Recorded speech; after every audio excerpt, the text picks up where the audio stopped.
Dr. Firman Chandra, seperti apa mungkin melihat atau menganalisa persidangan kesaksian dari Reza Gledis terhadap Nikita Mirzani kemarin? Melihatnya seperti apa dari sisi hukum? Oke, selamat siang.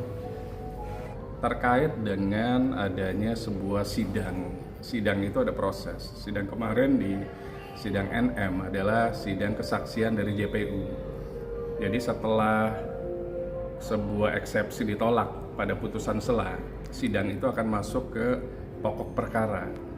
Pokok perkara artinya menghadirkan sebuah keterangan dan alat bukti lainnya, termasuk dakwaan-dakwaan baik primer ataupun dakwaan sekunder.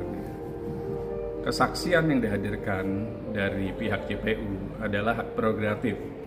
Menghadirkan siapapun boleh saja sepanjang sudah di BAP di kepolisian. Karena JPU pada dasarnya adalah kepanjangan tangan dari penyidik. Jadi semua berkas, tersangka sebelum didakwa, itu semuanya dari penyidik. Karena pidum pasti di kepolisian. Kemudian setelah tadi putusan selanya ditolak, eksepsinya, berarti lanjut ke kesaksian dari JPU. JPU kemarin menghadirkan saksi pelapor ternyata. Saksi pelapor yang melaporkan dugaan-dugaan tindak pidana yang terjadi. Dan polisi menentukan tersangka itu tidak serta-merta dia akan melihat semua unsur tindak pidana termasuk alat bukti, saksi, dan dokumen. Jadi saksi pelapor dihadirkan dan saksi-saksi lainnya. Saya yakin mungkin JPU akan menghadirkan saksi ahli juga. Yakni saksi pelapor sudah dihadirkan, ditanya oleh ketiga pihak lebih tepatnya. Jadi saksi itu nggak boleh bohong. Saksi itu sudah disumpah. Dan mereka harus konsisten menjawab pertanyaan dari hakim, dari jaksa penuntut umum, dan dari kuasa hukum terdakwa. Kemudian pasti diceritakan, ditanyakan oleh JPU pertama kali adalah kondisi kesehatan, kemudian peristiwa hukumnya, kemudian apa yang dilaporkan, itu semuanya sudah. Tinggal bagaimana caranya kuasa hukum terdakwa bisa mengkanter. Ini adalah sebuah tukar tambah intelektual sebenarnya. Sebuah adu argumentasi antara kuasa hukum terdakwa dan jaksa penuntut umum. Jadi yang diserang itu nggak boleh jaksa penuntut umum atau jaksa penuntut umum menyerang ke kuasa hukum. Yang diserang adalah saksi yang dihadirkan oleh masing-masing pihak. Jadi tidak boleh mengkritisi jaksa penuntut umum, begitu juga jaksa penuntut umum tidak boleh mengkritisi kuasa hukum, karena itu etika persidangan. Jadi fokus saja di saksi yang dihadirkan. Kemudian saksi yang dihadirkan, saya lihat, atau mungkin kuasa hukum terdakwa, saya lihat harusnya fokus saja kepada dakwaan. Jangan fokus ke substantif yang tidak ada hubungannya. Misalnya memperlihatkan, katakanlah, ini masukan sih dari praktisi hukum. Maksudnya fokus saja kepada saksi gitu loh, yang dilaporkan apa, kemudian betul nggak masuk ke jungto ITE-nya, jungto TPPU-nya. Tidak perlu masuk ke ranah misalnya bahwa kosmetik tersebut tidak terdaftar di BPOM. Karena apa? Itu tidak nyambung sebenarnya. Karena gimana caranya kuasa hukum harus bisa mengkanter gitu loh. Pertanyaan-pertanyaan dari jaksa yang disampaikan oleh jaksa dan dijawab oleh saksi-saksi. Jadi tidak boleh melebar. Kalau melebar, hakim pun akan bingung gitu sebenarnya. Akhirnya apa yang terjadi di media, kok kalau terdakwa ini dipotong-potong oleh majelis katanya pertanyaannya. Tapi kalau saksi pelapor enggak. Mungkin karena majelis sudah tahu esensi dari persidangan ini apa. Karena kalau sudah masuk dakwaan itu harus di-lock, dikunci. Pasalnya terkait misalnya pengancaman, jungtonya ke Undang-Undang ITE, jungtonya lagi ke TPPU. Fokus di situ saja. Tidak perlu membawa hal-hal yang sifatnya di luar konteks itu gitu. Pemalsuan lah, belum terdaftar lah. Karena apa? Hakim akan memutus sesuai dengan dakwaan. Kalau sudah dakwaan, itu di-lock pasal-pasalnya, tidak boleh ditambah dan tidak boleh dikurangi.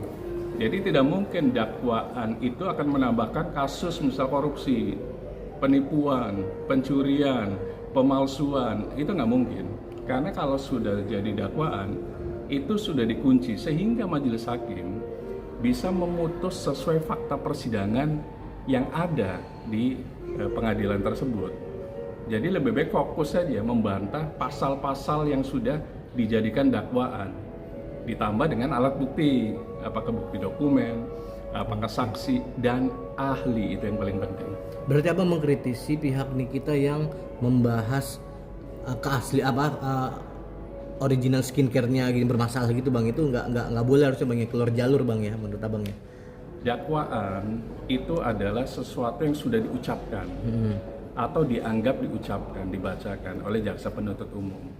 Dakwaannya kan hanya masalah pengancaman, kemudian masalah pemerasan, jungto undang-undang ITE, jungto lagi undang-undang TPPU. Fokus di situ saja, nggak usah fokus ke barang lah, kasus misalnya penipuan lah, kasus misalnya pencemaran nama baik lah.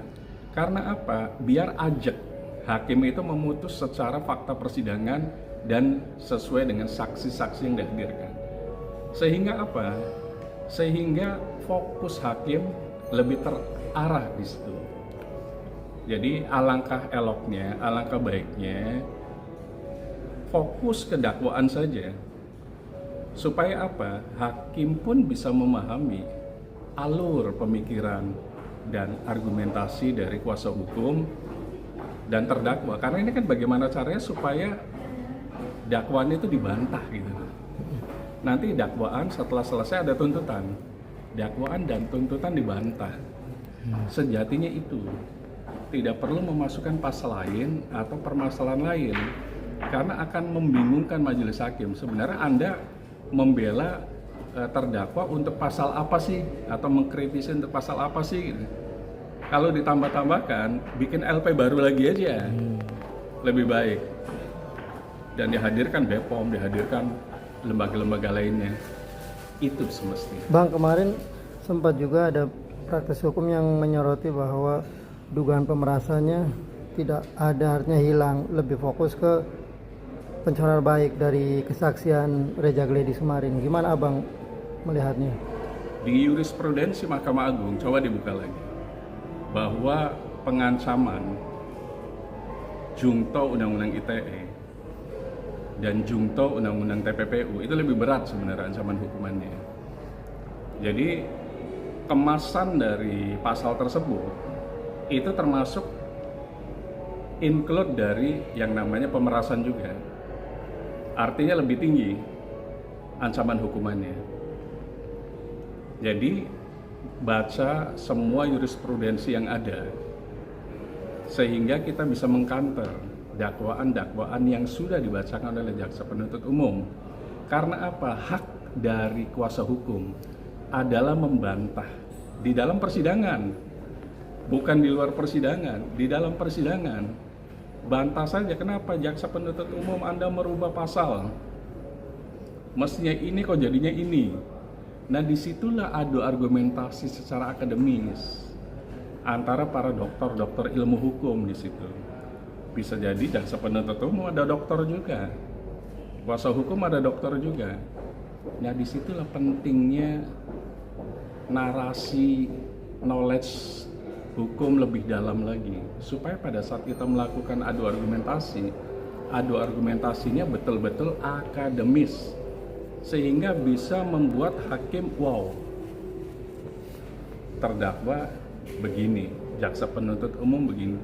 Jadi dia akan memutusnya itu sesuai dengan fakta persidangan yang koheren, yang utuh gitu. Nah, itu yang harus dipahami dari dakwaan. Dakwaan itu biasanya ada beberapa, ada primer, ada sekunder, bahkan ada lagi yang lebih sekunder. Dan tidak mungkin terdakwa akan bebas. Karena apa? Itu dikunci semuanya. Kalau dakwaan primer tidak terbukti di persidangan, terbuktinya dakwaan sekunder. Dakwaan sekunder tidak terbukti, terbuktinya di dakwaan lebih sekunder atau tersier. Karena mereka pasti sudah menyusun secara koheren juga. Bang melihat apa keterangan dari saksi pelapor kemarin, Abang melihatnya seperti apa? Artinya banyak yang bilang adanya kesepakatan, itulah yang menggugurkan dugaan pemerasan karena ada kesepakatan dari angka 5 akhirnya disepakati 4. Abang melihatnya gimana? Pertama, kesepakatan Secara itu, lisan. menurut KUHP Indonesia masih menganut Bergelut Wetboek Indonesia, jadi BW dari Belanda, dan itu masih dianut sampai sekarang, belum berubah. Sebuah hukum perikatan itu adalah satu buku sendiri di dalam KUHP, bahwa ada prasyarat di pasal 1920 KUHP yang pasti harus sepakat, kemudian harus halal, harus memiliki tujuan, maksud dan tujuan, kemudian orang dewasa, dan mayoritas adalah written, bukan unwritten. Jadi jarang ada gitu loh perjanjian, kesepakatan sampai sekarang. Itu kesepakatan cuma lisan saja. Saya pinjam uang Anda ya, udah selesai. Saksinya mana? Tulisannya mana? Kalau ada tulisan itu akan menjadi sebuah alat bukti gitu loh, bahwa dia wan prestasi misalnya. Kalau dia melanggar jangka waktunya, mestinya selesai 1 bulan, tiba-tiba selesai 2 bulan, itu kan bisa dijadikan alat bukti. Jadi harus written. Kemudian ada sempat gugatan wan prestasi dicabut. Artinya apa? Ada dugaan, berarti kan tidak terbukti wan prestasinya karena dicabut gitu. Dari situ saja jelas, terlepas semua perspektif yang ada, argumentasi yang ada, berarti nggak yakin terhadap gugatan tersebut gitu, karena tidak ada tertulisnya. Semestinya fokus saja kalau menurut saya di pidana ini, gimana caranya agar terdakwa bisa segera bebas. Kami, Firman Sandraroto, pernah membebaskan orang yang sudah jadi terdakwa juga, padahal nanti sudah dituntut tuh sama JPU-nya tinggi. Kami bisa bebaskan, artinya orang yang sudah menjadi terdakwa pun bukan orang yang bersalah. Bersalah manakala diputus oleh majelis hakim, diputus berapa tahun, pasalnya A, jungtonya B, jungto lagi C, kemudian dipotong masa tahanan, dan tidak ada upaya hukum berikutnya yang namanya banding, kasasi, dan lain-lain. Artinya sudah inkrah dan itu bersalah. Tapi sepanjang belum dituntut oleh majelis atau diputus oleh majelis hakim, berarti belum bersalah. Jadi kuasa hukumnya harus yakin kalau memang nggak bersalah, buktikan di persidangan. Ini momen yang tepat. Jangan diam. Gunakan kekuatan sesi persidangan dengan menghadirkan saksi-saksi yang meringankan. Saksi ahli. Saksi ahli jangan satu. Hadirkan saksi ahli pidana, saksi ahli bisnis, saksi ahli bahasa misalnya, supaya bisa menjadi alat bukti di persidangan sehingga majelis hakim bisa menilai yang benar terdakwa atau jaksa penuntut umum yang mewakili pelapor. Itu yang harus dilakukan. Bang, kemarin juga pihak Reza Gledis memberikan uang 4M itu karena dicemarkan nama baiknya, terus kredibilitas seorang dokter. Artinya itu alasannya memberikan uang 4M. Ada yang berpendapat fraksi hukum, kenapa kalau misalkan dicemarkan nama baiknya, kenapa nggak lapor aja pada saat itu, kenapa harus memberikan uang 4M? Abang melihatnya seperti apa? Terkait dengan hal-hal yang sifatnya di luar dakwaan, itu kan bisa menjadi peristiwa hukum baru sebenarnya. Peristiwa hukum barunya apa? Kalau memang ternyata ada dugaan-dugaan tentang wan prestasi, pencemaran nama baik, itu kan bisa menjadi sebuah LP baru. Siapapun boleh melakukan sepanjang memang ada alat buktinya gitu. Namun yang lebih penting kalau menurut saya sekarang, gimana caranya supaya pasal dalam dakwaan primer, sekunder, dan tersier itu dibantah. Jadi apakah harus melaporkan pada saat kejadian atau tidak, itu masalah lain. Makanya tadi saya bilang di awal, polisi untuk menentukan seseorang menjadi tersangka itu tidak mudah dan tidak mungkin gegabah lagi sekarang. Pasti ada pertautan alat bukti gitu loh. Misal alat bukti transfer dibuktikan ada hal yang samanya dengan misalnya kalimat-kalimat yang pengancaman di WA-nya.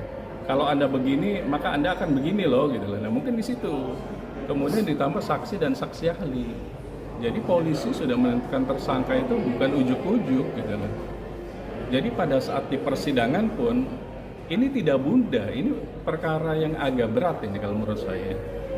Jadi lebih baik fokus di situ gimana caranya supaya terdakwa yang ada di rutan Pondok Bambu itu bisa lepas dari hukum.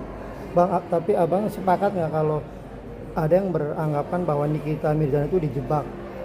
Artinya dikasih uang, akhirnya terpenuhilah unsur dugaan pemerasannya.